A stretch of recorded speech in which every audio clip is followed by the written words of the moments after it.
Welcome back. Another episode of the Limitless Barbershop Podcast. Today, I have a very, very special guest. It's the person that basically he got me inspired to come back and do podcasting again. Good friend of mine. Very special. Reason I'm bringing him on today. We became friends through my cousin Jimmy, who just passed, 2 weeks ago. If it wasn't for my cousin Jimmy, me and him would have never met. Welcome to the show, Mr. Eladio. My man, what's up, brother? I'm doing very well. How you doing, sir? I'm good. I'm blessed, man. Thank you for having me on the show, man. I appreciate you. Much love to you. I salute you. Rest in peace, my brother Jimmy, man. You know what I'm saying? One of the best, and what can I say, bro? It's unfortunate, but he gonna hold shit down for us up there. We gonna hold shit down for him down here, and we gonna keep moving forward, man. And he gonna live through us. The impact that he made on on the lives he touched, man. You know what I'm saying? He gonna continue to live through us, bro. Yeah, most definitely. I'm 41 years old now, and thank God, I had a lot of dust in my life, but my grandma was the hardest one. And I always felt very blessed that, I'm 40 years old. I was 40 years old at the time. And that was the hardest death that ever, was in my life. But when my cousin died, man, that was a lot for me, man. That was fucking a lot, bro. Because, he lived down Norman with down the street from me. And like 3 houses down, across the street. And I see him every day. And I always tell everybody, when he was a baby, man, that's my favorite baby of all times. I'm talking about that motherfucker laugh his ass off. I was down there every day. And even before he passed, I always said, even over my own children, that's my favorite baby of all times, man. Damn. So I've always watched out for him, man, every day. There was probably I thought about the other day, probably a total of 30 days in total that I didn't talk to him since he was born. So, it's crazy, man, but God works in mysterious ways, man. So I met Jimmy in prison. Yep. We were at a Newberry Correctional Facility. I had rode in. I was already short. I think I was down to like 2 years. I was already on my way home, and we was in a level 1.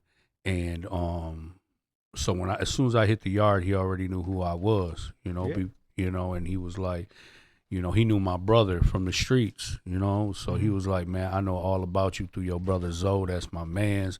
He was like, bro, and then all the brothers in the joint, they told me so much good about you. You solid. And we started rocking, you know what I'm saying? Me and Jimmy started rocking from there, you know what I'm saying? And we was in the same cube. Shout out to my guy MJ. And shout out to OG Poncho, man. That's my dog. But we was all in the same cube together, man. And Jimmy was just starting to cut hair, and so we, every prison in Michigan, the structure is similar, but it's different. The setups are different. Sometimes you got 2-man rooms, sometimes you got 20-man cubicles, 15-man, 10-man, whatever.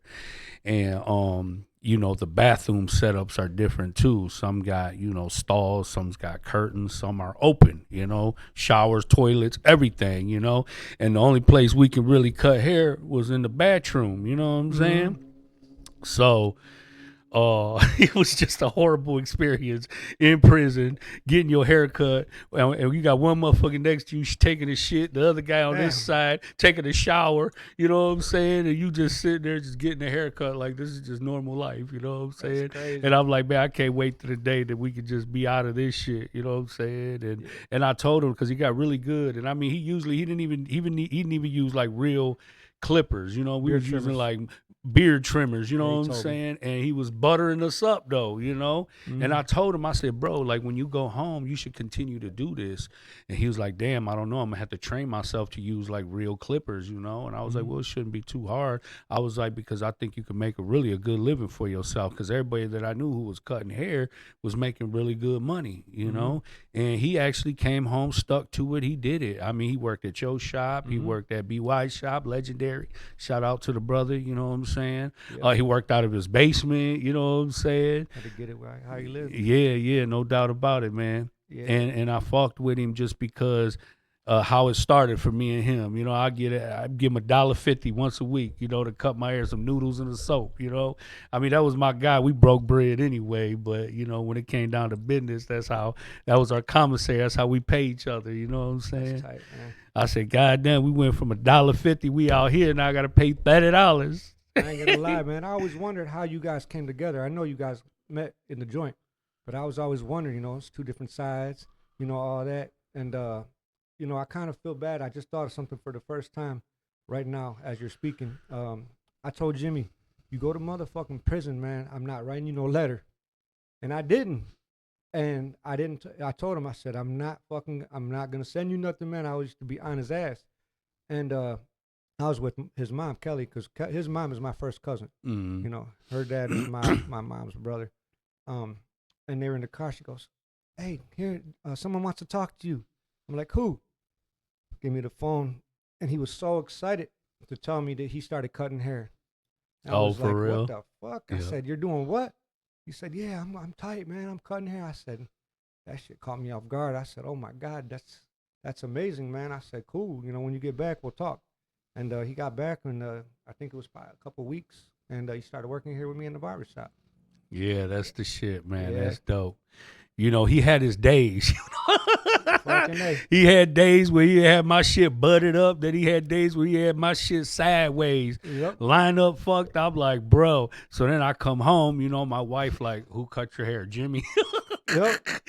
You know what I'm saying? Because it'd either be Mark, BY, or you know Jimmy. You know what I'm saying? And shit's clear. It's crazy because she could tell who, like, by the way it was cut, like who the fuck cut my hair. You know what I'm saying? And she got on Jimmy's ass one day. I brought her with me when I got my hair cut, and she was like, "Jimmy, you better fucking cut his hair right this time."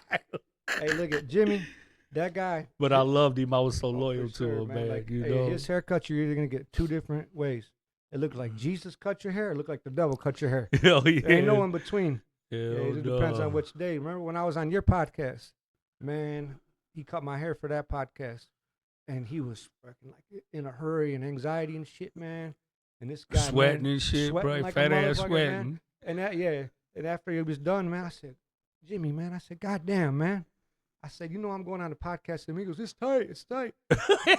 Yeah, because he was that day the devil, you know, came out in his haircuts, but he buttered me up, man, looking like Jesus Christ cut my hair before. Yeah, you know, Jimmy gave me some really good haircuts, and he did some bad ones too, you know. But it's always all good, man. Yeah, it was all good, man. It was all done with love, man. At the end of the day, you know, it's crazy, man. When I got the phone call, I was here at the barbershop. And, you know, everybody always knows if something happens with Jimmy, call me. Because, you know, that there's been times where I leave the barbershop, I recline in the chair, and I rush over there if something happened, you know. And no matter what, I have his back. You know, no matter what it is, it could be some fucking shit that's insane that most people be like, you know. And we all been there. I've been there. You've been there.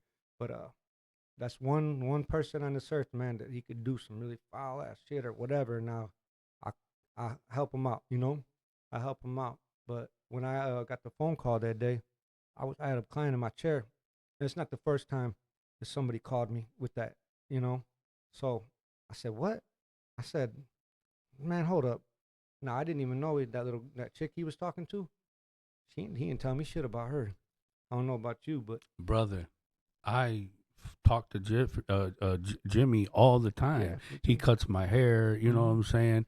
And not one time did he mention that he was in a relationship with nobody. You know what I'm saying? You know, he was a Rolling Stone. You know what I'm saying? And he had his grandma living with him. Yep. So I know he was moving different. You know what I'm saying? Because you know everything used to be stationed at home or whatever he had going on, you would know it. You know, but that's when he moved his grandma in, you know, he started moving different. You know what I'm saying? But it just shocked me because I'm like, how do I know so much about this brother and still there's so much I don't know? And especially something so obvious, like, you know, something that you would share with your brothers, like, this is what I got going on. So when you told me you didn't know, I was like, okay, well, it ain't just me. Because I'm like, damn, was it just me? Like, what's the problem? You know what I'm saying? And that's my brother. He tells me everything that's fucking going on. You know what I'm saying? When we get haircuts, it's like a fucking therapy session. You know what I'm saying? They can talk about everything. listen, when I found out, I'm like, who? And then if he was gonna hide something from me, that's one thing, cause I'm at his ass. But when I found out all of his best friends didn't know either, I was like, I made me feel a little at ease. I didn't feel as bad, cause I'm like, how can you be in a real life relationship? You never said a word to me. I talked to you every single day. That's what I was saying. So Like, I said, hold up. My boy called me. I said, hold up. I'll call you back. I call his phone. I'm like, who the fuck is this? She's like, so and so. I don't remember her name. I was like, where's my cousin? Where's he at? He's passed. He's crying and shit. I said, who the fuck is it? I start flipping out. And yeah, she's like freaking out. So I was like, where you at? So I'm coming to get his phone right now. I start freaking out because that's when I know shit's real, when this girl's crying like that. mm-hmm. So I call my cousin, his mother, and then she's like, what? I'm like, let me call you back. And then my other cousin Cheyenne, I say, what are you talking about? I just talked to him a couple hours ago. Man, that's bullshit. Let me call you back. They both call me back screaming. I said, oh, fuck. Damn. You know, it's fucking insane, Bro, man. when you called me, bro, I know I called you too, man. I'm the one that told you.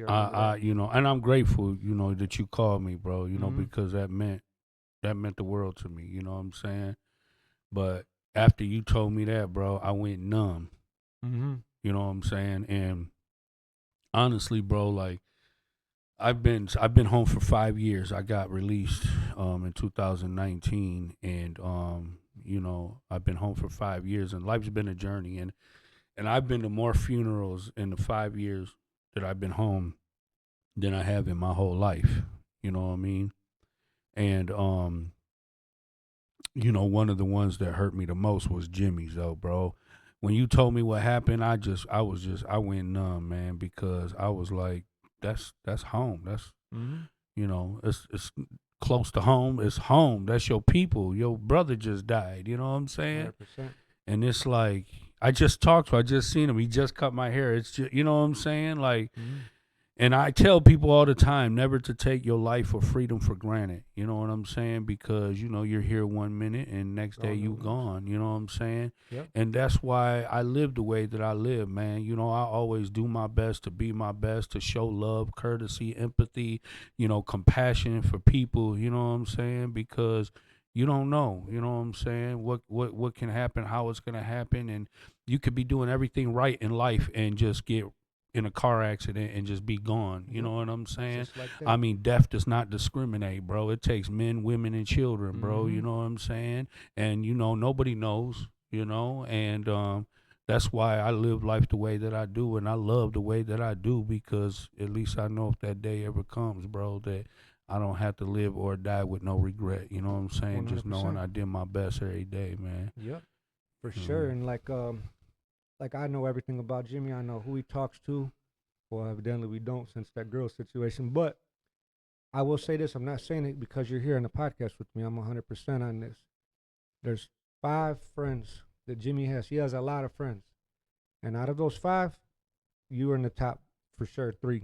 That's why that day when I didn't know what else to do, you know, in that situation, I called you because I know that he respects your opinion, you know, and I know the way he talks about people, the way that he talks about them, his body language when he talks about them.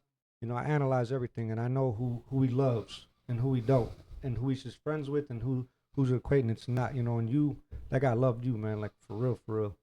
You know, he Yeah, always no talked doubt. about you, man. He always said nothing but good things, man. He always talked about you as a brother, not a friend. You know, and there's a lot of people. That guy has a lot of friends. You know, he had a lot of people, but I'm definitely gonna put you in the top 5 for sure. Oh yeah, no doubt, man. Because you know, you get to see people in 2 different environments as well. Mm-hmm. You know, who you are inside and who you are outside is very completely different. You know what I'm saying? Because it's a lot of people who play roles in the joint, just like people are out on the street playing Mm-hmm. roles. Everybody put their costume on and they play the role of the day. You know what I'm saying? And you know, with this brother, it's always been natural. Everything has been real, 100%. You know, for better or for worse, if you like it or if you don't like it. You know, he always stood on what he believed. You know what I'm saying? And I always respected it. You know. Yeah, Jimmy is the way he was, and that's the way it was gonna be. You know Yeah. what I mean? And he was. It's just basically, man, the guy was solid as it comes when it comes down to the stuff that he believed in. And if he's down for you, he'll die for you, you know. And if not, it is what it is, Man, you know. And you were that guy with him for sure. Man, that's my guy, bro, and I miss him very much. Yeah, I miss about him a lot, man. You know, and my shit's boofing right now. I'd have been had him cut my shit. You know what I'm saying? That's But why I'm gonna get you after this. that's right. That's right. Yeah, that's right. Yeah, definitely. Ain't no doubt. I'm looking forward to that, bro, for sure. And I've never cut your hair. So no, today's gonna be the first time. That's right. That's right. Hell yeah, my guy. I appreciate you. When you guys were locked up in the joint, I never really asked. I never asked him. Never asked anybody. How did he carry himself? Was he more quiet? Was he outgoing? How was he? Well, he was kind of like the leader of the pack. Really? Of his pack, you know. Oh, you know, yep. Jimmy was a count, you know what I'm saying?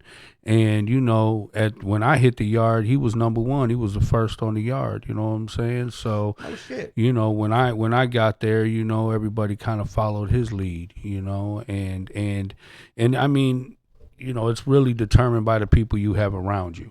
You know what I'm saying? So when I rode in, when you're around me, I'm always going to bring out the best in you. You know what I'm saying? And him being around me, I brought out the best in him.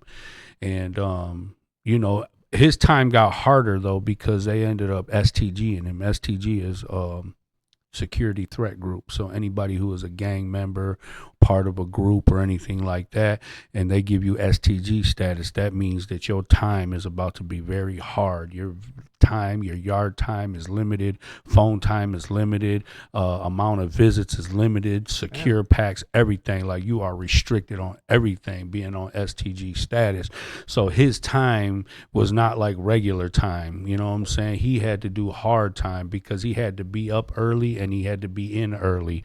You know what I'm saying? He was lucky to get an hour or two a day of recreation, it just, when you're in prison, man, that shit tests you. Life in general tests you, but it tests your mental strength, your spiritual strength, your physical strength, your ability to think, your ability to move. You know what I'm saying? That shit will test your morality, your standards, your values, your priorities. That shit is going to make you or break you, bro. You know what I'm saying? See, I think about this, like, there's times, man, and everybody has these moments where you're just in a freaking bad mood, you know what I mean? Just for no reason half the time, and you don't even, when it's all over with, you're thinking to yourself, what the fuck was that? What made me like that? There wasn't nothing that happened. And then you think to yourself, you'd be locked up in the joint in a 24-hour lockdown or something like that. That's a little freaking anxiety, man, out here. You wish you had that, That's a whole other level. And that will break somebody. And the fact that Jimmy, you told me he had time like that. He never told me, like, man, it was hard, Jay. It was rough some days. He never said a word, man, about any of that. So Jimmy was strong, man. He was strong-willed. Oh, yeah, no doubt about it. More than what I even thought. Yeah. After you telling me that. Yeah, and he had to learn how to be disciplined, you know what I'm saying? Mm-hmm. How to be prompt, how to be on time, how to utilize time, how to be structured, learn responsibility, Yep. When, leadership is not easy, bro. It comes with a lot of responsibility, you know what I mean? Yeah, I got a little story, man, about Jimmy that will prove basically what you're saying is valid about his leadership. We live in Southwest Detroit our whole lives. But when Jimmy's mom moved to Woodhaven, I think it was, or Brownstown, those guys out there thought this motherfucker was fucking Chapo, bro. They looked at him, man, like he was like the shit, right? Mm-hmm. And I think it was like Carlson High School or something like that. Yeah. This motherfucking kid, man. Was that Woodhaven? Yeah, something like that. Yeah. Man, he went to homecoming and he wore a Dickies suit, bro, right? Dickies outfit. And I'm like, hell no, Jimmy, you're going to wear a Dickies? But all the other kids to Woodhaven School all had Dickies outfits on, dog. Damn. So you got to be a bad motherfucker, man. He went to school with my cousin Sita and some of my other. Yeah. Yup. Yeah, he lasted. Yup, my cousin Gabi. Yup. Oh, they went out there? Yeah, all my cousins are from like Woodhaven, Gibraltar area. A lot of Mexicans in Woodhaven, believe it or not. A lot of people don't know that. Yeah.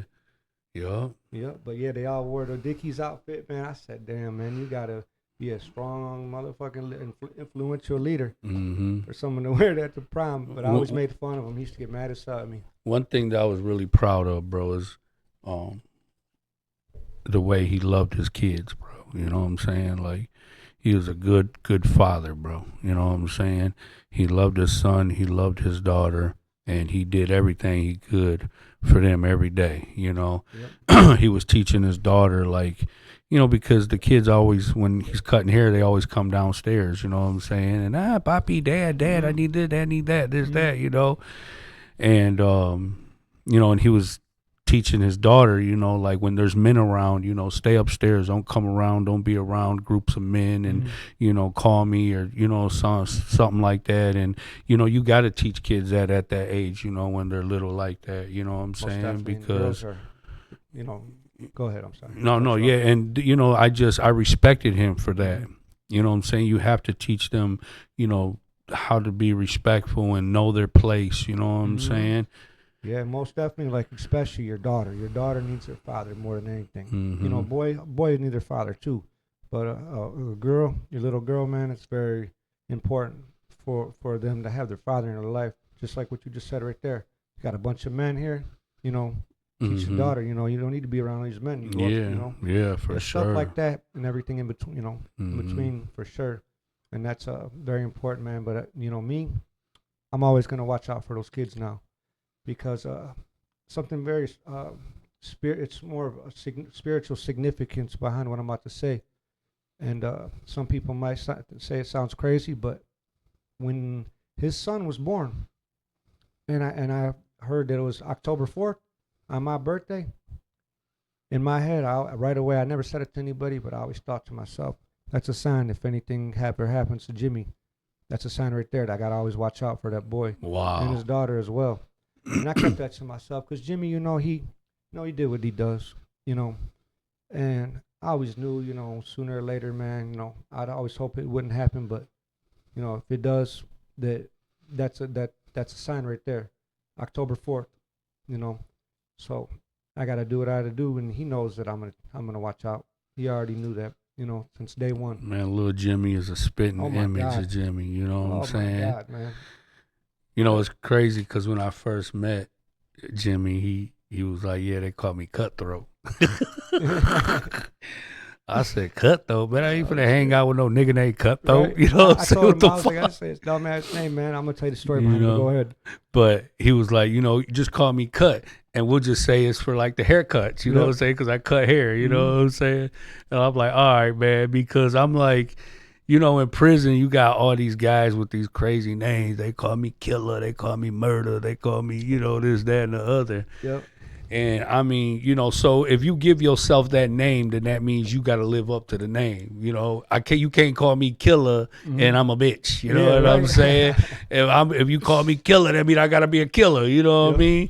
And so I'm like, man, Cutthroat, like, you don't even matter because he's such a good dude. He's a good person. So I'm like, I can't even see you. I mean, anybody's capable of doing whatever, good or bad. You know what I'm saying? Yeah. But I'm like, Cutthroat's such an ugly name. Like, nigga, that's the most untrustworthy name to have. Cutthroat. Right. You know what I'm saying? Yeah. But it was funny because you know, he was like, all right, we're just gonna call me Cut. You know, just it's a crazy thing, man. It's because it wasn't.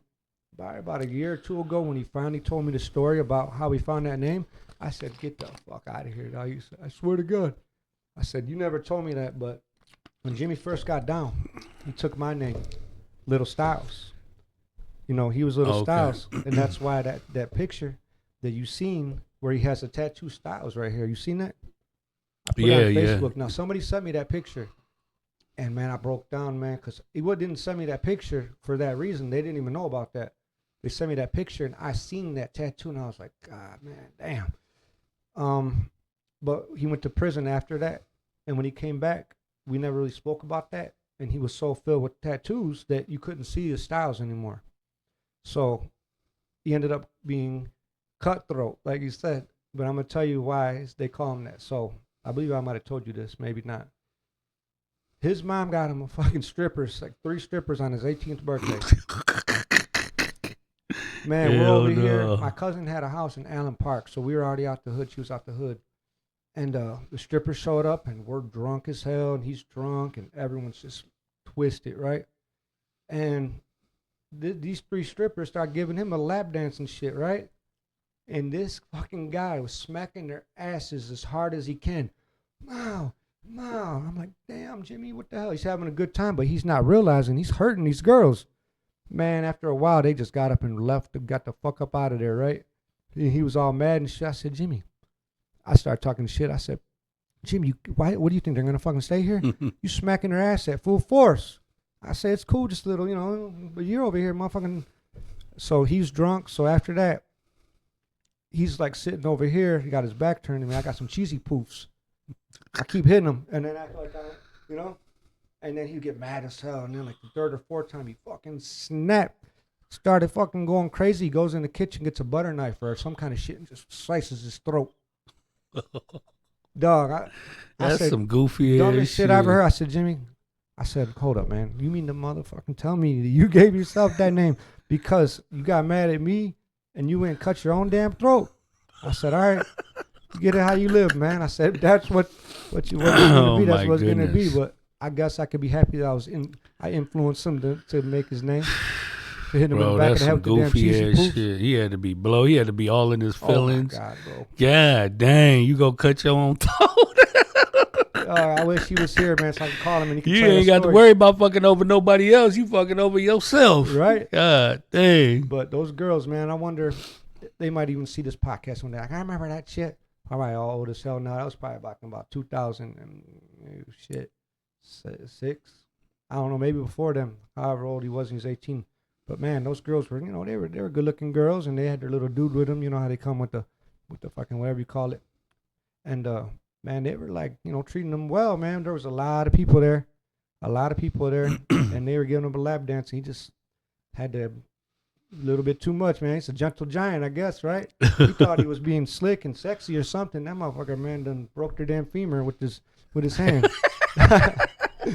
Hell no. Yep. So that's how it all came about. But Little Style sounded a lot better. But whatever. Cutthroat it was. Cutthroat it is. Jimmy, man, that's my dog, man. Definitely miss Jimmy, man. Yeah, man. That laugh, though, you'll never see nothing like it. That's a cackle. They ain't even laugh. Yeah.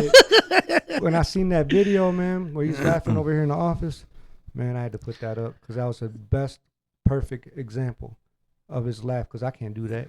No one can do it if you try, man. The only way you can do it is see it from he laughed like he got his nose plugged and shit. You laugh his ass off, man, for sure.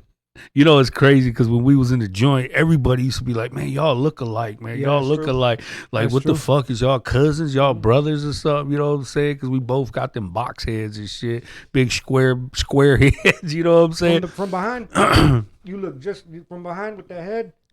You guys are twins, man. And I For swear, sure. everybody in the joint used to be like, man, you guys are like brothers or cousins or something. Y'all look the same, Thinking man. about that, man. Some shit pops off and they see, you from behind think it's Jimmy, you could have gotten to some shit.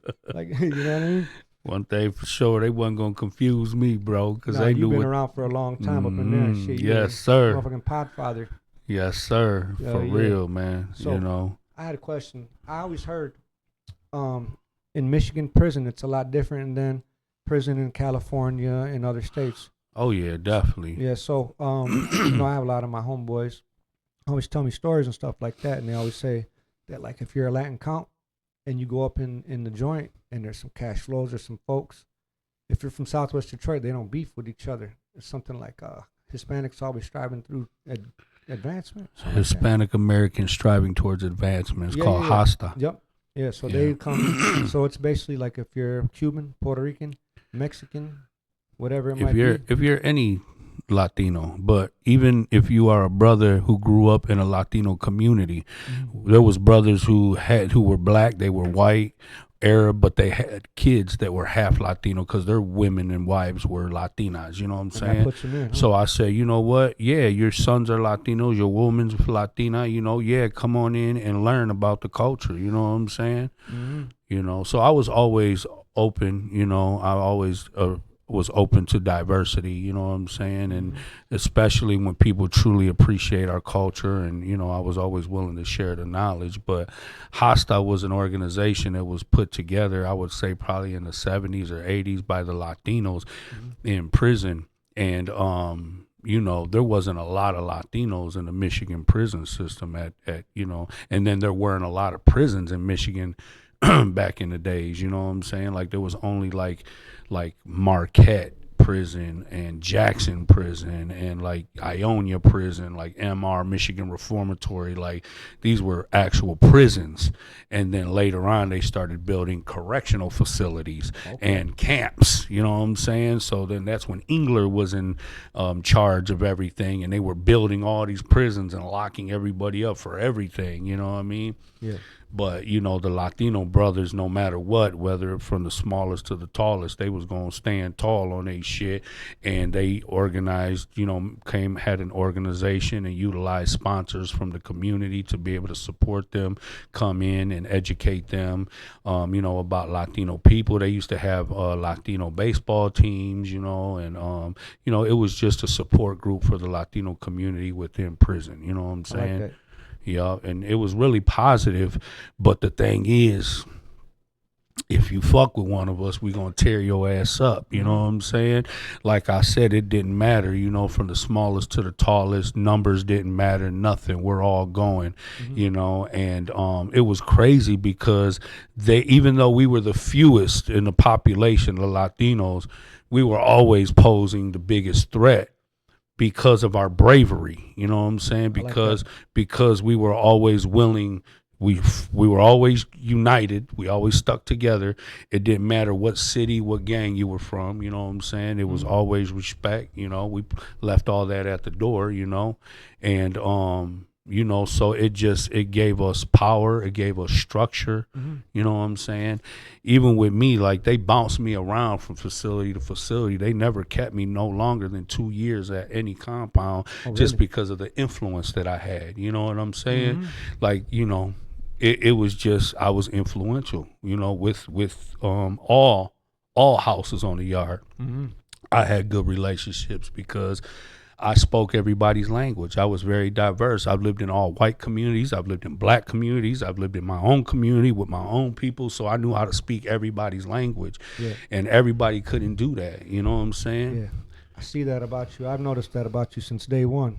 Like you could definitely go to any place with any type of culture, any type of race, and you could that's like I got that too, as a barber and stuff, that you could talk to everybody and make them feel comfortable and make you feel comfortable, Absolutely. So like, is the other races, like the black people or whatever it might be in prison, do they come together like that if they're in different gangs, or is it just the Hispanics? Well, when it's race against race, everybody comes to, like, if there's a beef with the whites, all the blacks are coming together. If there's a beef with the Latinos, all the blacks are coming together.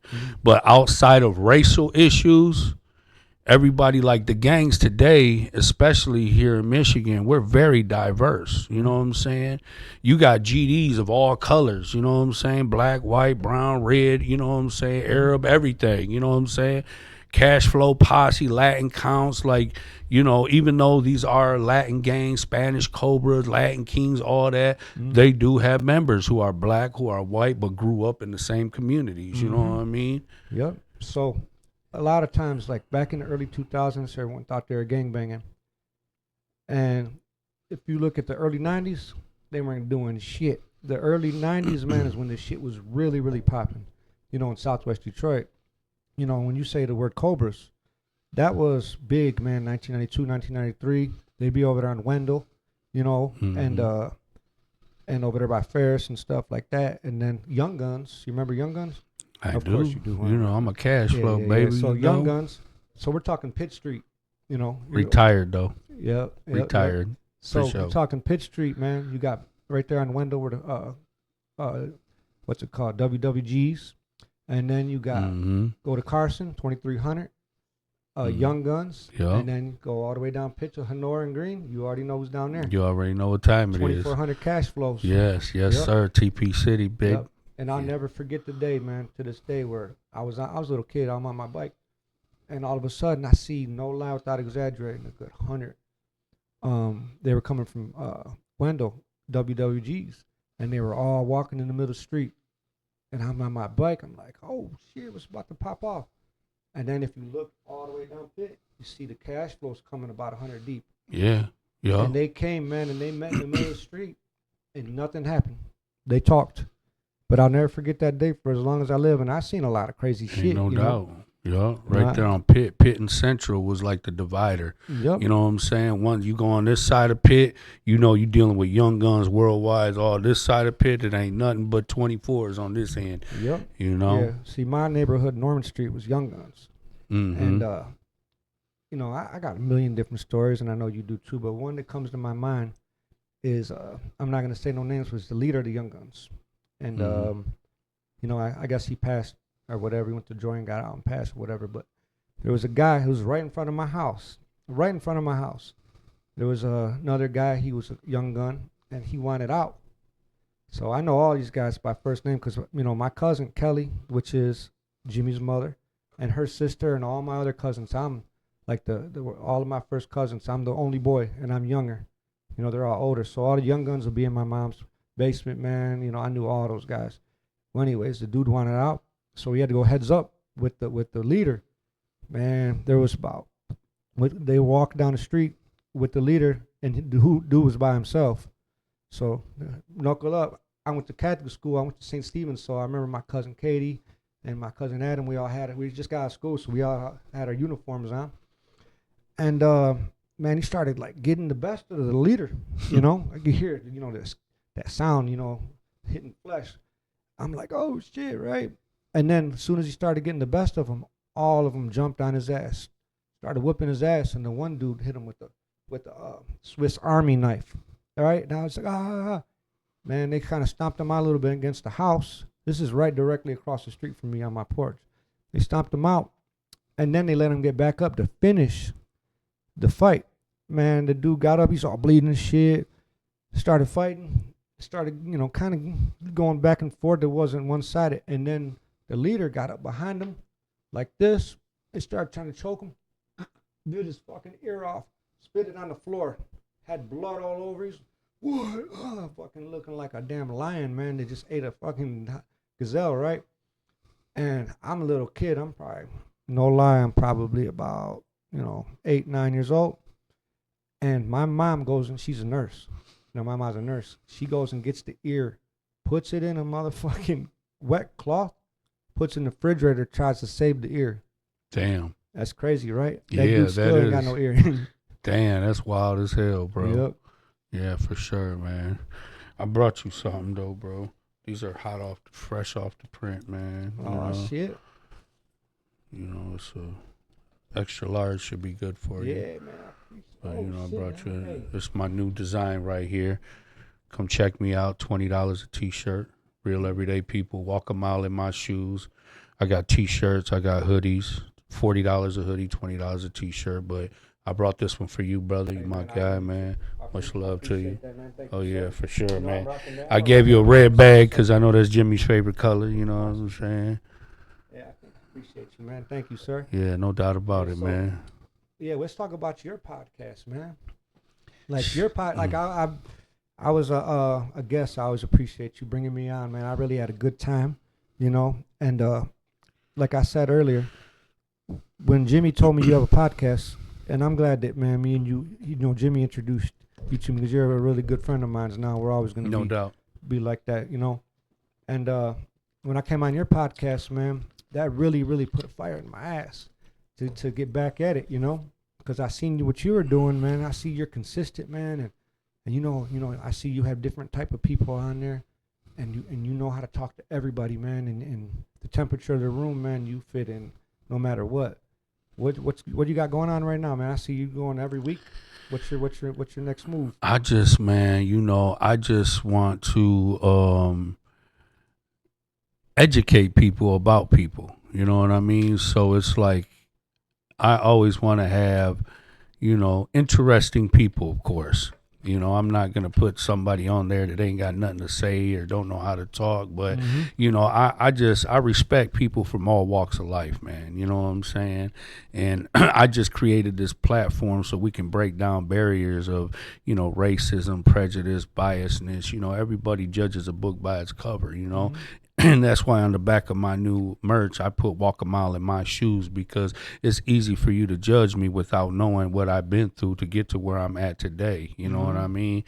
And, it's through hearing people's stories where you like, damn, I felt like this, or I thought this about this person. But now hearing their story, you have a little bit more empathy, you have a little bit more sympathy, you have some more understanding, you know what I'm saying? So it's like, I've always been interested, I've always been a people person, but really when I went to prison, you're forced to live amongst people. It's a melting pot of people, you know what I'm saying? And you're forced. Sometimes you got bunkies, QBs, stuff like that, and everybody's from different walks of life. They have, different upbringings, different, religious beliefs, you know what I'm saying? Moral standards, and I just always thought it was interesting, and I just wanted to create that platform and see where I could go with it, man. I've been going probably about 4 years straight now. I watch them every one. Yeah, I know, man. I appreciate that, bro. Every time I come in here, I got to put a little emoji just let you know I'm watching. Yeah, no doubt, man.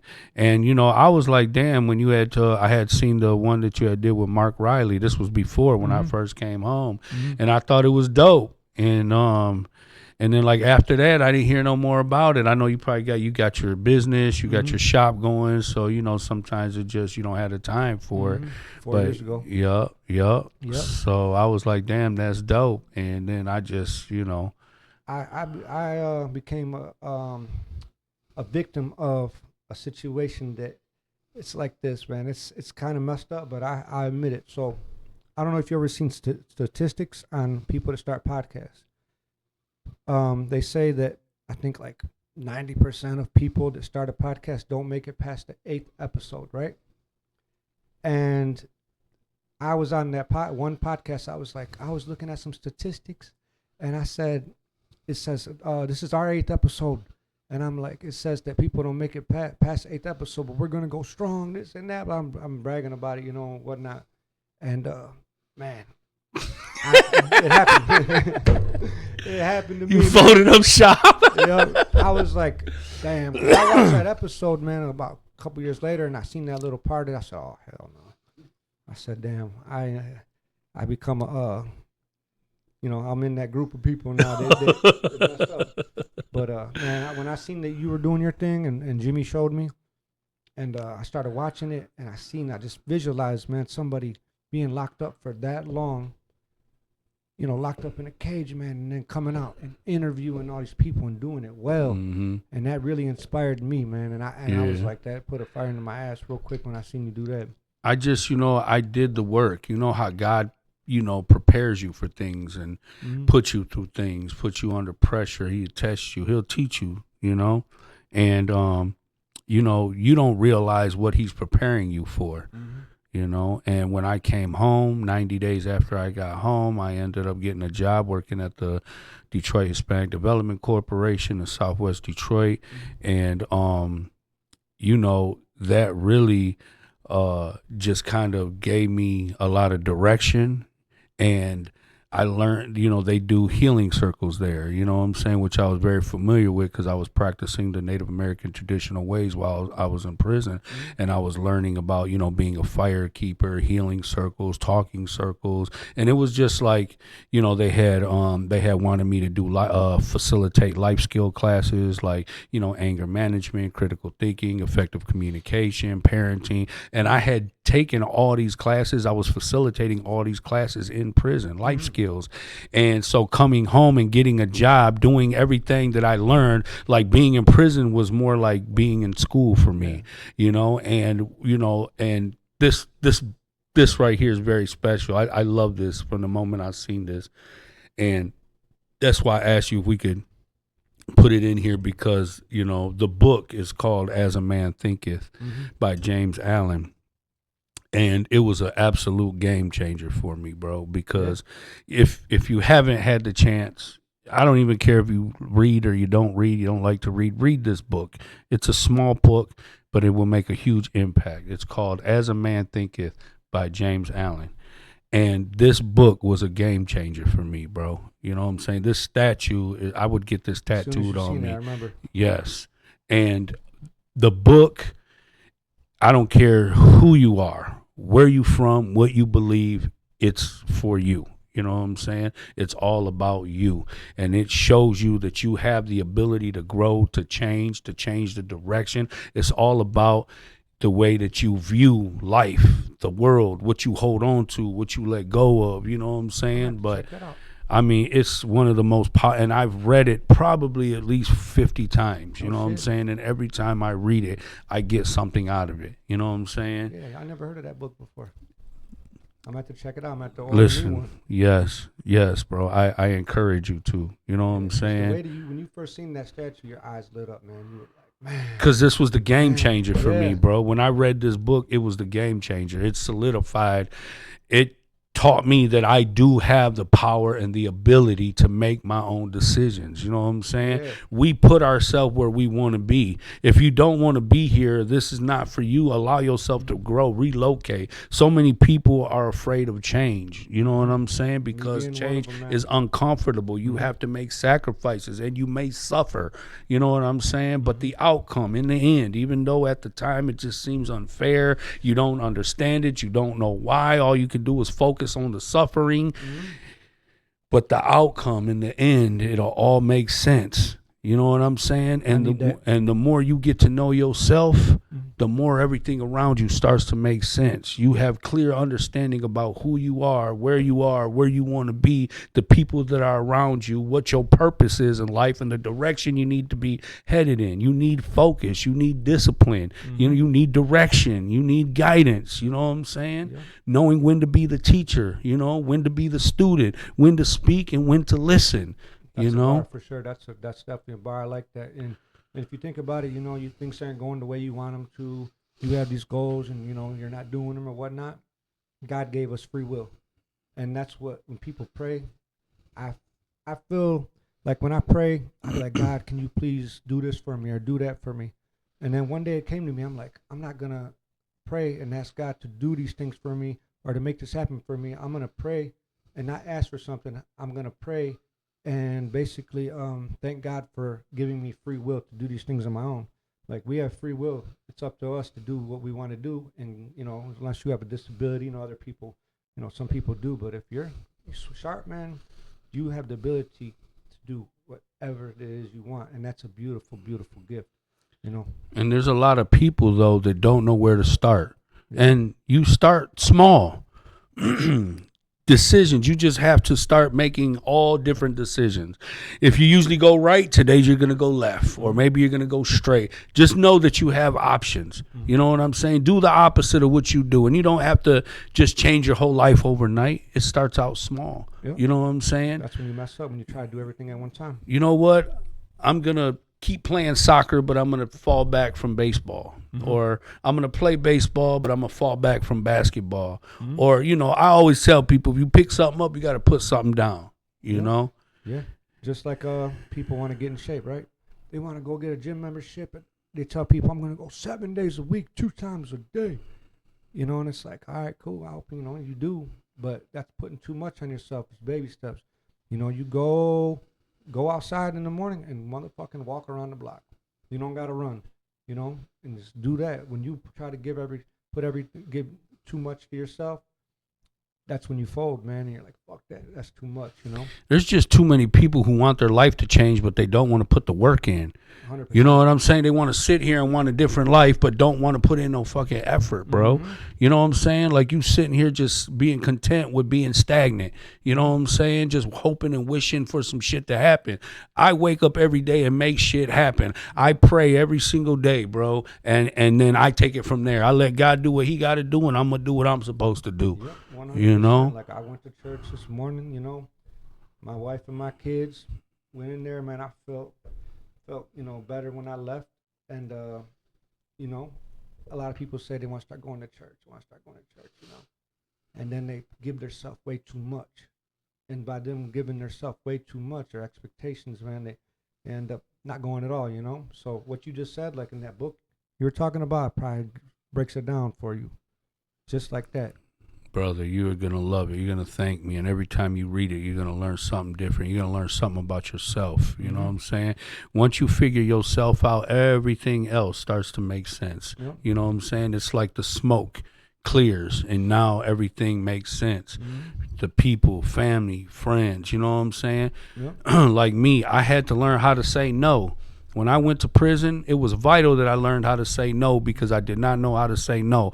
It's not, prison is not the place to be a good person, you know what I'm saying, to have a good heart, you know? And, you know, because people would take advantage of that, even your own people, your own friends, you know? And it had got to that point, you know, I went to the joint, and, you know, when I first went to the joint, everybody was breaking bread with me. Commissary was fat for about 3 to 5 years, you know what I'm saying? After that shit, you know, it was just immediate family that was looking out, you know what I mean? And you know, but when I first went in, you know, it was a lot of brothers doing bad, you know. They had already either burnt bridges or their family was just poor. They couldn't afford to send them no money, and some brothers had been in there so long that they was just forgotten, you know. So I'm over here breaking bread, whatever you need, a noodle, a envelope, you know, so whatever it was, you know, I was always helping. And then I realized after a while, these motherfuckers quit saying thank you anymore, you know. And I was like, oh, these motherfuckers think I'm sweet just because I'm a good motherfucker. I say, I can't live like this. You know, I got to do damn near 20 years in prison. I ain't finna do it like this, you know. So I started having to tell these motherfuckers, no, I ain't got it. I can't do it, you know. That's been a problem of mine too. And you know, my stepdad, you know, they always taught me, you know, he's an old Cubano and shit, man. And he was like, you know, if you ever want to know who your friends are, put some money on the table. Or if you ever want to know who your real friends are, tell them no, and see how they respond to it. Because people are so used to you saying yes, yes, yes, and so comfortable with you saying yes all the time. Soon as you be like, oh, I can't do it, or no, I can't do that, or I'm not gonna do that, all of a sudden they look at you different. You know what I'm saying? Yeah, that's funny. You just brought up like someone that don't want to say thank you, right? It's crazy. This today, before church, I went to the Vape Hut. You know, shout out to Vape Hut. They're all my people over there, right on Eureka and 4th Street. And I'm leaving out to go to my truck. And a guy and a girl, probably like 22 years old, couple, you know, I see them coming from their truck, or their car, so I hold the door. So I wait. This is a 10-second thing. I wait because there's a woman there, you know. So I wait, and they didn't even look at me. The girl looked like, right, and the dude just was like, whatever. I'm like, what? So I was like, fuck it, I'm gonna let it go. I got out, started walking my truck. I said, nope, fuck that. I walked back up in there. And I'm like, hey, I said, you know, the polite thing to do is if someone holds a door for you, you know, you're supposed to say thank you. He goes, I did. I said, no, the fuck you didn't, man. And I just was like, I'm going to just leave, man. You know what I mean? But I can't stand that shit. So that was just today, a couple hours ago. So I read a book that talked about how we are the number one cause of our own grief and suffering, and it is through attachment. And we are attached to our ideas, our opinions, you know what I'm saying, things like that. And our expectations of people, because we expect people to be like us. We expect people to have common sense. We expect people to behave like we are. Everybody was not raised the same. And this book taught me that even expecting someone to say thank you is too much. You know what I'm saying? So once I read that and it really sunk in, when you do things out of acts of kindness, it has to literally come with no strings attached to the point where I can't even expect you to say thank you. You know what I mean? Because for me, even to expect that is setting myself up for failure. Because if you don't say it, you're going to feel offended. You're going to feel disgruntled. So I don't relinquish no power to nobody. I always possess the power. Boom. I just always do what's right. Whether you're grateful, whether you say thank you, whether you don't, no matter what, I'm just doing what I'm supposed to be doing, and what you do with it is on you. Yeah, that's crazy. Because if you think about it, another thing that pisses me off, and I'm not the type to road rage. I don't give a fuck. I'm not gonna go and follow you and all this shit. But let's just say you're like driving, so, you know, someone's trying to come out, you know, and then you stop maybe and just let them go out real quick, and they don't do like this. that shit makes me mad as a motherfucker. But in all reality, they didn't ask for that. You know what I mean? They didn't ask for you to do that. You don't know them. So why should you get mad? Just like what you just said. And people got bad days. People got mental health issues. People are stressed out. People are in a hurry. You know what I'm saying, bro? After spending half my life in prison, bro, I really move a lot different. You know what I'm saying? And I've been to more fucking funerals in 5 years than I have in my whole lifetime, bro. Lately. You know what I'm saying? And I mean, you're here one day and gone the next. You know what I'm saying? Even with Robert Parazon, you know, free that brother. You know, unfortunate, sad situation for the victim and his family. You know what I'm saying? But I mean, in an instant, bro, you're sitting here getting ready to have dinner with your family. You get a phone call, deters your whole evening, and now you could either be dead or sitting in jail. You know what I'm saying? And people are here like, you know, I'm a felon, bro. You know what I'm saying? So I'm at a disadvantage with the rest of society because everybody out here is armed. Everybody has guns. And, you know, you have some people who are responsible, but most people are not. You know what I'm saying? Whether they're legal or illegal, people got them, bro. And it's like, however you feeling, it might dictate and determine how this outcome is going to be. Even with you not being able to accept that they said thank you, you could have went back in there, confronted him, and got shot. You know what I'm saying? Yeah, perfect. That's what I was going at. That's just I'm setting everything up for this. So that day, like I said, I'm not gonna chase you down, but I was like, man, he could at least said like this, you know. So the guy got in front of me and it said like jujitsu in the back, like something downriver jiu-jitsu. I was like, oh hell no, I ain't fucking with this guy anyway.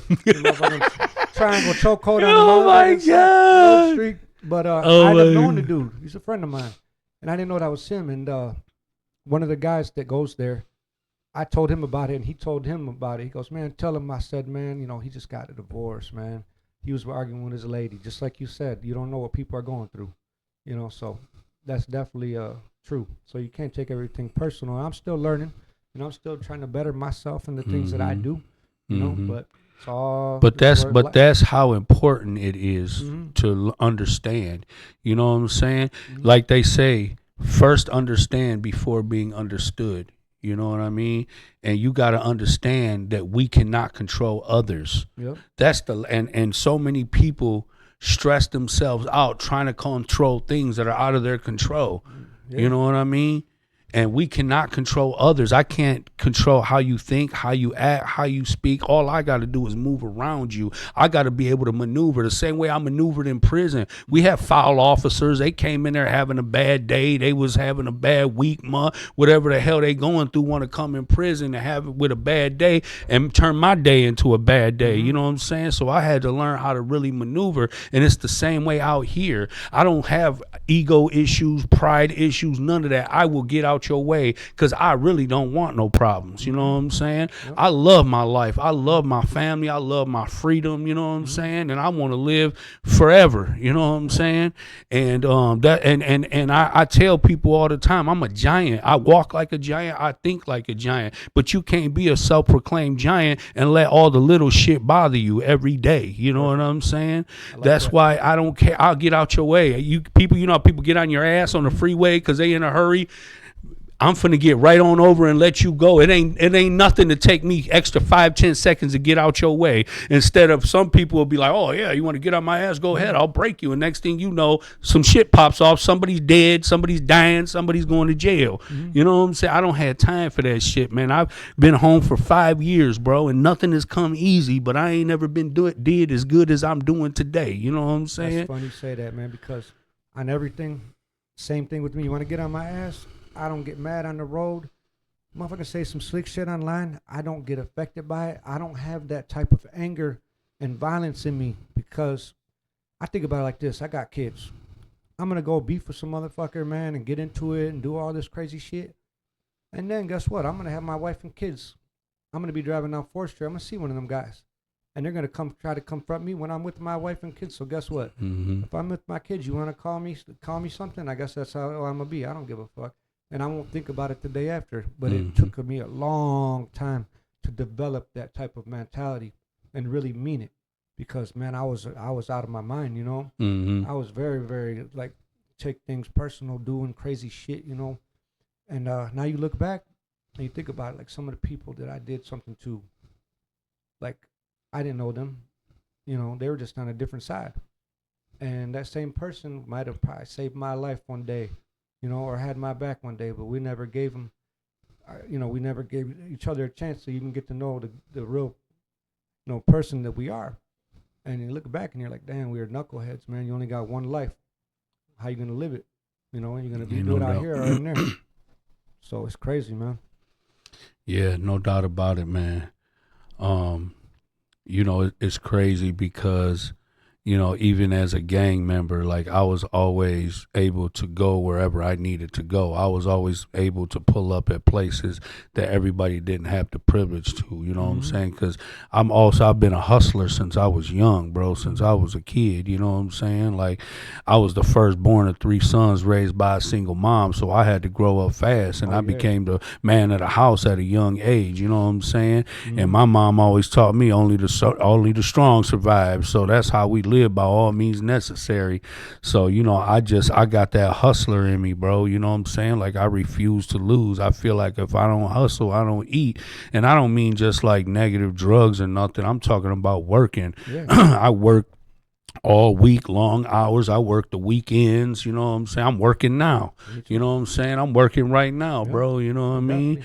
And I just, I stay on the grind, bro. I try to take advantage of every opportunity that's there, because you need money to live, man. Life is expensive, bro. You know what I'm saying? And there's so many things that I want, bro, and things that I a lifestyle that I want to live, bro. I want to get me a slingshot. I want to get me a nice truck. I want to buy me a nice house. I don't want to I don't have to have everything, but I just want to enjoy, like live a life of heaven on earth, you know what I mean? And I'm just like, the more I have, the more I had to give, you know what I mean? And there's really a huge lack of givers. You know what I'm saying? Even this podcast, bro, my podcast, I've been flipping this bitch for 4 years out of pocket, bro. You know what I'm saying? And within a 4-year span, I might have had about 2, maybe 3 sponsors where people actually broke bread with me. You know what I'm saying? That helped me out. But, I don't even know how I do it sometimes, bro. You know what I'm saying? But I make it happen because I believe in my purpose. I believe in myself. I believe in what I'm doing. And I'm hoping one day, you know what I'm saying, sooner than later, something good will happen for me, bro, because it gets exhausting, man, but I'm pushing through it because I know what I'm capable of, bro. And I want to maximize my potential every day, you know? Like I told you before, I said, man, just keep it going, because I know the quality of podcasts you got, and you got to understand some of the people that really, really made it, they were in the same exact boat as you. They feel in the same exact way at the same exact time, and they didn't give up, because you don't want to think about what if, what they say, the greatest ideas are in the graveyard. The graveyard has all the greatest ideas. That's people that had these ideas and all these inventions and just never did it. So now it's there with them in the box, You don't want to be that person, because when you get old, you're going to think of what the fuck would have happened if I wouldn't have quit. You don't need that in your life. You got a good product, man.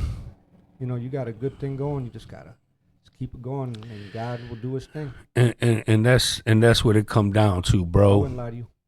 I mean, because there was times where I was very discouraged.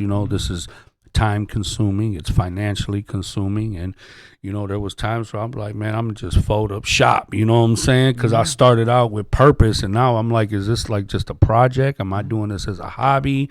Or, what am I doing anymore? What am I in this shit for? And, it costs money. You know what I'm saying? I gotta pay my engineer. I need reels and clips. I need to pay for that too. And you know what I'm saying? And there's no handouts. Ain't nobody breaking no bread. So that shit all come out of pocket. Yeah. That's all hustle. You know what I'm saying? And, but it's just like, I just got to keep on pushing, bro. Just keep on pushing forward, just believing in what I got going on, and hoping that, sooner than later, man, I get an opportunity to be able to grow, man. I need some financial growth.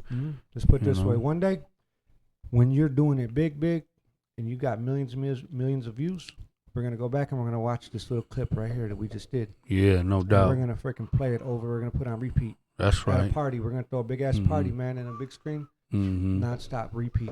Play that clip, man, just to remind yourself that I said, man, you already know it. Just don't give up, man, and that same goes the same with me. I love this, man. It's going to be a long time, before I get any kind of exposure like that. And I know that, but I know what I have to do in order to get there. It depends on how hard I want to work.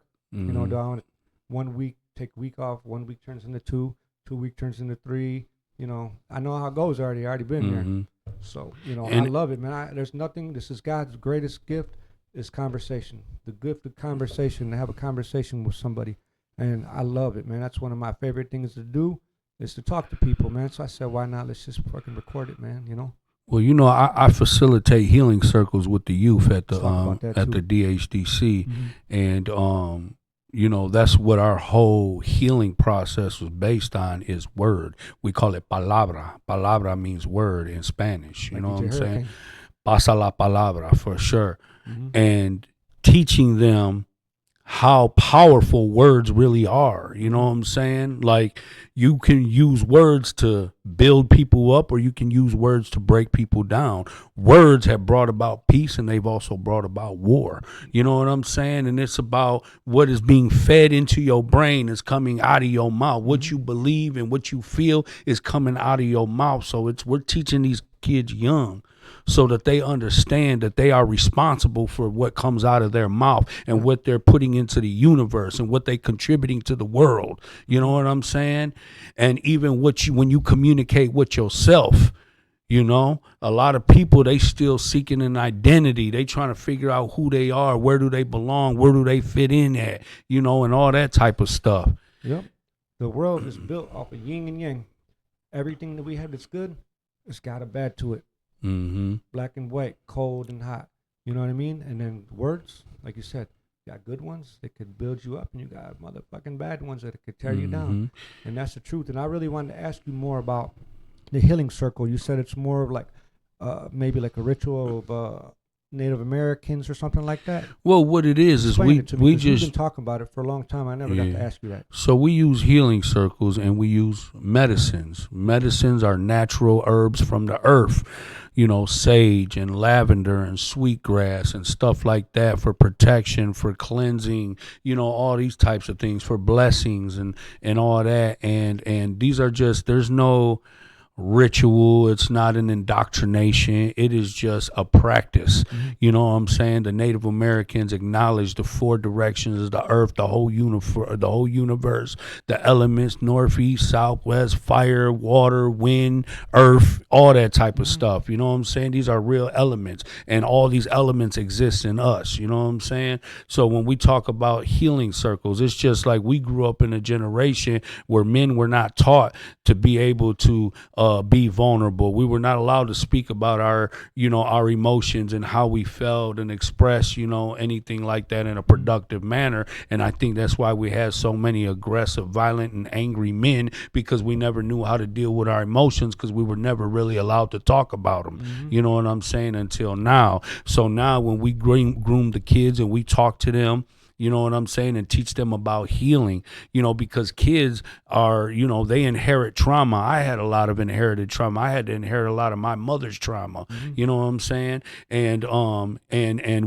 we try to create a safe, we do create a safe space for them to be able to talk about the things that are stressing them out. In Southwest Detroit, we come from an undocumented community, and a lot of our kids, a lot of our youth, their parents have been deported, and they're being raised by grandmas and neighbors and cousins and aunts and uncles. And a lot of times when people are bouncing house to house, you don't know what's going on. You don't know how much they suffer, and they could be being used, sexually abused, anything. You know what I'm saying? Deprivation. They're not living in good conditions. They're not getting baths. They don't got clean clothes. All these types of things.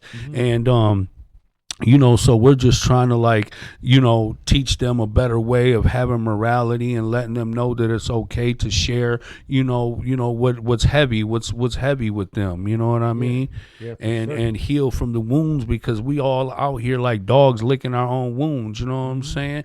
And, palabra, bro, like when I hold community healing circles for the adults as well at the Del Rey Center, people don't know where to start, but once they get started, they don't realize how much much they've been carrying. You know what I'm saying? It's people who ain't even talked to each other in 20 years. I'm talking about brothers, sisters, mothers, fathers, you know what I'm saying? Kids, cousins, aunts, uncles, you know what I'm saying? Because everybody's been carrying all this burden, all this resentment, all this hate, all this anger, all this shit, you know what I'm saying? And you don't even realize that you're carrying it because you're so used to carrying a heavy load.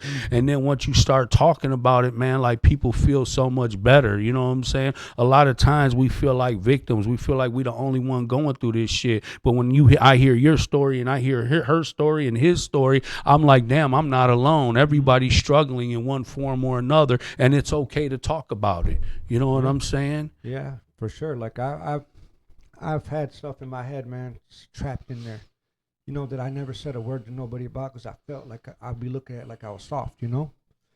And, you know, I realize now as an, you know, I'm an adult, you know, I have kids and wife and stuff like that. Like, I didn't have to hold that in because it wasn't even nothing like that to hold in, you know? But I felt like because I was raised by, I guess you would call it toxic masculinity, you know, that word. I don't like that word, but, you know, my family, you know, the men in my family, you don't talk about no bitch ass shit, man, you know, stuff like that. It just ain't gonna happen, man. You know, you tough. And I realized, you know, not many years ago, man, that when you talk about it and let it out, it feels like it's a burden off of you, you know. So it's very important. For real. You're teaching all these guys that, and they never knew that because they don't have anyone to teach them that. So if you don't know something, you can't do it. Just like that book you read. Did you know any of the shit in that book before you read it? I'm not it was like any of it, but it was like the book just spoke specifically to me. It had all the answers that I didn't know I was looking for. You know what I'm saying? It had the answers I didn't know I needed. You know what I'm saying? And then it lined up with who I am because I always, you know, ever since childhood, adolescent, I was always leaning on uncles and older cousins and stuff like that, trying to really find myself, you know what I'm saying? But once I really got to know myself, you know what I'm saying? Like I had a higher standard than most of the people I was looking up to. I had higher morality, more value. I had more education. I was a better person than most of the people that I had looked up to. You know what I mean? I feel you on that, most definitely. And I learned to embrace that because, you know, a lot of times, you know, you feel like society makes you feel like you soft when you positive. You know what I'm saying? Yep. Yeah, and then being in the hood, you know, if you smart, you stupid. You know what I'm saying? If you smart, you soft. Oh, you whack as hell, you graduated type shit. And it was crazy because when I was in prison, I used to see a lot of people dumb themselves down just to fit in certain crowds, bro. Yeah. And I'm like, really, you should be the leader because you can think, you know, he's the leader because he's the big dumbest motherfucker in here because he's the big dude or because he made all the money or he got all the drugs. That's why he's the leader. No, that's not why he should be the leader. You should be the leader because you're the thinker. You know what I'm saying? Yeah, it's funny you say that because you see those like it's like shorts or whatever. They're like hood people be like, look at that nigga takes care of his kids. You seen those? Man, those are funny as hell, man. But it is. It's like they look down at you for doing the right thing in the hood. But I want to talk about something. You know, we're kind of getting short on time. This is something that this is a major situation that probably we should bring up about Donald Trump getting shot in the ear. What do you think about that? How can I go a whole podcast and not bring that shit up? I just want to say this, brother. I just don't know what to believe anymore. Right? There's so many conspiracy theories. Like, it's just, when people are in control of things, like the Bible. The Bible has been altered by man. So when you alter the truth, I can't believe in it. You know what I'm saying? And people are playing games. People are being indoctrinated every day by events. You don't know if it's real, if it's not real. Some people are sacrificial lambs. They're saying 2 people were killed, a gunman, an innocent person. They showed a picture of Donald Trump's ear. There wasn't even nothing wrong with his ear. I don't know if it is, if it ain't, if it happened. It's crazy. History repeats itself. But this shit has turned into the Hunger Games, bro. This shit, They playing games with people. They being strategic and fucking with people. It's to the point where I don't trust nobody no more. You know what I'm saying? And that's sad because how the fuck are we ever gonna come together if we can't trust one another, I bro? don't think we will, man, because you know that every single empire has fell in 250 years, which is crazy, but it's the truth. 250 years, they were doing good, big, strong, and then they fall. We're at like 245 or something like that. And if it goes down like that, it goes down like that. But we're at the very end, I believe, in this country. I hate to say it because we're so divided through media. The media is controlling. Whoever owns the media owns the narrative, you know? And like you said, you don't know what to believe anymore. The fact that we're questioning this shit the way we are is a fucking problem, right? It's crazy, man. But just if it went down like they say it went down, and he just happened to turn his head at a certain time and it fucking shot his ear, dog. There's some spiritual situation there. I don't give a shit what anyone says. That's God. How's that gonna happen? You know, I got grace, so me and him we could share that together. Now I got graze in the head. I told you about that. Had 7 staples on top of my head. And that was a graze. So imagine if it grazed your ear. It would be very significant that you have been grazed. I'd have been walking around looking like dude that got his ear bit off in the hood. Exactly. Even a graze is going to do some damage with high profile, high capacity bullets like that. You know what I'm saying? Yep. So I mean, whatever. If it did happen, if it didn't happen, I just feel like they playing with people, man. And more than anything, they dividing people, bro. You know what I'm saying? Is gone. And did you see the Olympics? The situation that took place in Paris? Yeah, how they started it off. They started it off with it's like basically like the like reenactment of the Last Supper. We got Jesus and everybody in the Last Supper, but it was all like drag queens and all kinds of weird shit. And it's like, you know, what you could have got away with not doing that. Oh yeah, you they know were saying I mean? It was like a satanic, ritual, satanic. And then why are they going after Christianity so much? They don't go after any other religion. Makes you think like, brother, Christianity, real true religion. That's why Christianity and Catholicism, bro. You know, I spent a lot of time in prison. I had plenty of time to research, bro. They were the most savage, bro. They were the Catholics and Christians. They are the true rape, pillage, and plunder. They were the true crusaders. They would come through and slaughter your whole village in the name of Jesus. You know what I'm saying? But if you did it, you gonna get crucified for it. You know what I'm saying? Yeah, like people don't understand that the Roman Catholic Church, man, they had armies. You know, they used to fuck people up back in the day.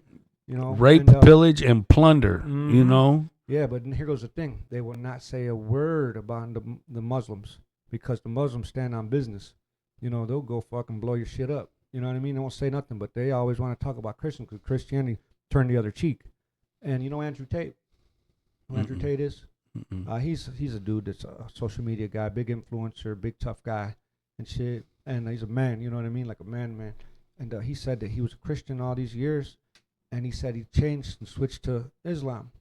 And reason being is he said, you know, for example, at the Dodgers stadium for a halftime show, they got Jesus put a dick in, you know, all kinds of shit, just disrespectful against Christians. He said, I can't stand with a group of people that let that happen. How am I going to look at my kids and say we're Christians and these guys are doing halftime shows disrespecting God like that, right? So that's why he moved to the other, you know, to Islam or whatever. And I understand it, but you know, it's a confusing situation. You know, it's a confusing situation. It's just when it comes to religion, man, I feel like all religion has come from an idea of man. And these religions have been around for multiple years. And, you know, I respect everybody's faith. But for me, I don't need a guidebook. I don't need that. I got my own relationship with God. I have my own intuition. I have my own soul, my own spirit, my own flesh. You know what I'm saying? My own personal relationship with God, and to me, that's all I need. You know what I'm saying? When I need answers, I seek God. When I need support, I seek God. When I'm happy, I thank God. When I'm sad, I turn to God. You know what I'm saying? Like, you know, through all things, and it's been working for me. Every time I try to do what I want to do, I fuck some shit up. So I learned to stick to the script, because when I stick to the script and I do what I'm supposed to do, no matter who likes it, who don't like it, who's offended by it, when I do what I'm supposed to do, the outcome is always positive. But when I do what I want to do, eventually shit goes sideways. So I'm like, you know what? Who knows better than me? God. So why not just stick to the script and I've been home 5 years successfully, happily married, had my job for 5 years. I've got good relationships with good people, my family, you know what I'm saying? Like, everything is solid, bro. Now that, my friend, you just created one of the dopest short clips I think that we're gonna get ever. That's right. I love that shit, man. That's I like right. what you just said. That was lit, man. And I'm gonna live by that. I'm gonna watch it over again, and I'm gonna study that, because that was good shit right there. My man. In the history books. My man. Quote right there. But one thing before we wrap it up, I'm gonna talk about that statue right there. I'm very proud of that statue, because my mother bought it for me at a garage sale, probably when I was like 18 years old. Get out of here. You've had it that long? Wow. And I'm proud of myself, because, man, I've been a motherfucker, man. I have some shit, man. It'll be gone in a week. You know, I'm not the type of person to be able to hold something, man. I've been all over the place, you know, since then. And, you know, for some reason, that damn thing, man, has stuck with me all this time. It stuck with me all this time. And it's about to go somewhere else right now, because that's yours now. What? Yeah, get out of here. Are you serious, bro? Are you sure you want to do that, bro? Bro, the way that you talk about every time you come to the barbershop, man, the way your eyes light up with that damn statue, man, you love it way more than I love it. Man, and thank I love you. it. So thank you, brother. You take that, thank man, you. and you keep it for good. This is like a trophy. This is like a trophy to me, bro. I'm glad, man. And I didn't know you've had it that long, bro. I didn't know it had so much significance. You know what I'm saying? So it means even more. You know what I mean? Yeah, you keep that for life, man. Man, thank you, brother. Damn, ain't that the shit, babe? It's final owner. Oh my goodness, bro. I love this thing. Yeah, man. I'm glad that you love it, man, because I loved it. That I can give that to you, man, and I know the way you feel about it, because damn, you gonna have a nigga emotional out here, bro. Man, that means the world to me, man. When you first seen that statue, man, you were walking the shop and you were like, "Where did you get that?" And I was like, "Man, I had this for a long time, man, you know." But and every time I see it, I'm like magnetic to it. You know what I'm saying? Because the thinking man, the pondering man, he represents who I am. I was sitting in the hole. I got caught with a knife, bro. They put me in a hole for 2 months. You know what I'm saying? A lot of thinking. And that was the time. It was the best time for me.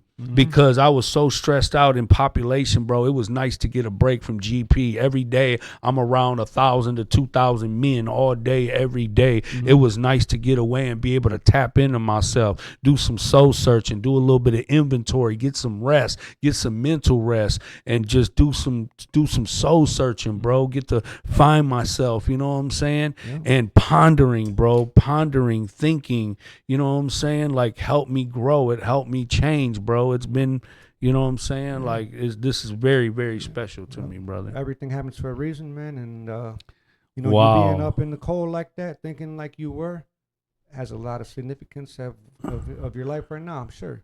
But I guess we're going to wrap it up. Can I say just one quick thing, bro? I know you guys got to go, but listen, you know, every day that I was in prison, you know, until I reached this point, you know, I was a prisoner in prison. But then when I changed the dynamics of the way that I think, my perspective, I said, I'm no longer a prisoner, but I'm a student. and I'm no longer in prison, but I'm in school.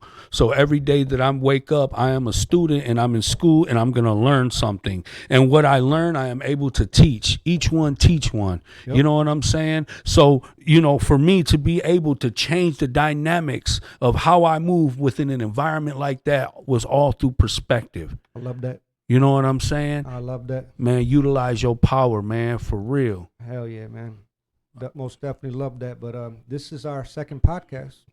Me and you did one that, you guys got to show them tell them where they can find your podcast.